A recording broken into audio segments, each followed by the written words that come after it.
Thank you very much, Presiding Officer.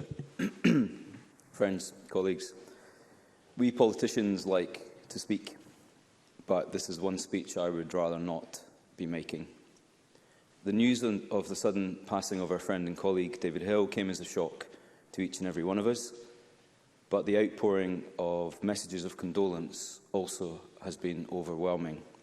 And I hope that brings some comfort to his family, reading the many messages of kindness from across the political spectrum and watching today's proceedings.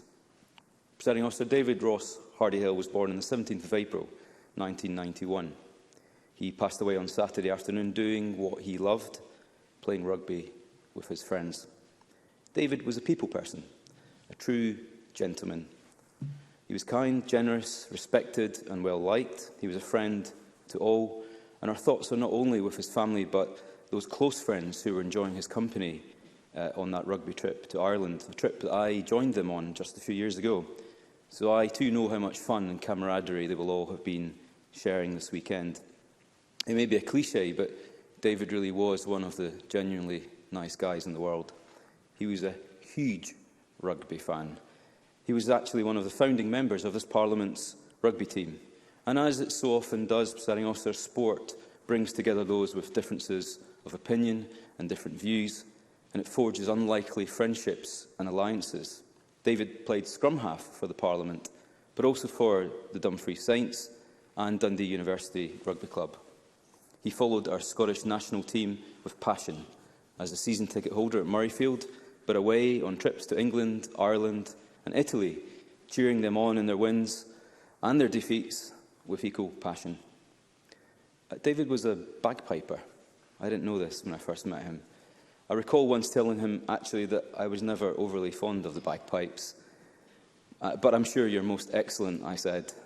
He smiled back wryly and politely in his usual way, thinking plenty but saying nothing. He was an enthusiastic golfer and a Man United fan, but politics was his passion. He attended St Michael's Primary and St Joseph's College in Dumfries. He went to Dundee University to study politics and international relations. And after graduating, David has been a stalwart of the Scottish Conservative Party for almost a decade.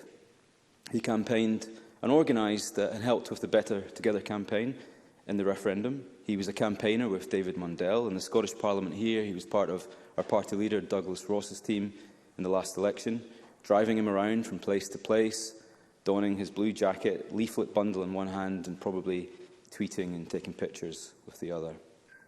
More recently, he was head of office for Tom Mason, retired MSP, for many years. But he also helped Annie Wells when she was short of staff, and my colleague Sandesh Gohani when he first joined us. More recently, David was my own head of office, taking over from another good egg in this place, Andrew Brown.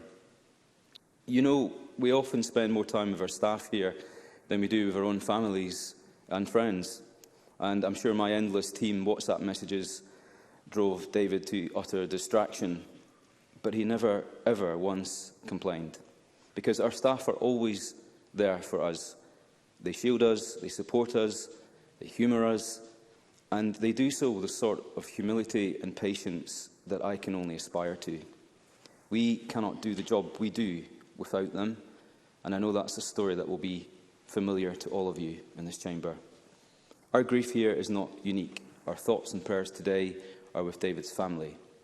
His father Roger, his mother Sharon, his step-parents Leslie and Gordon, his siblings Alex and Georgia, and his two nephews Freddie and Hunter, who were all special to him and he to them.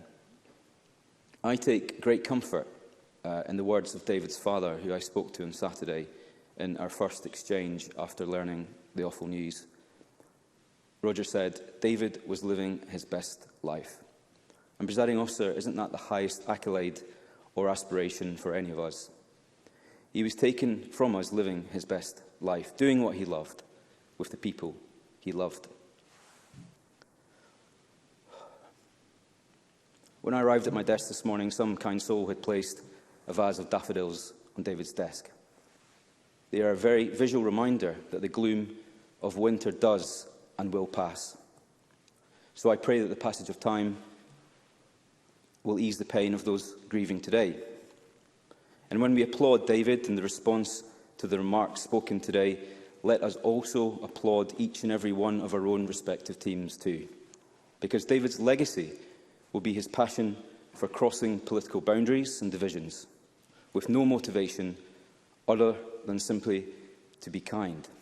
And that is a lesson we could all learn. Let us be kind and friendly to one another, as David was to us. Let us all be a little more like David as we go about our business. Presiding Officer, we will all miss him dearly. Thank you.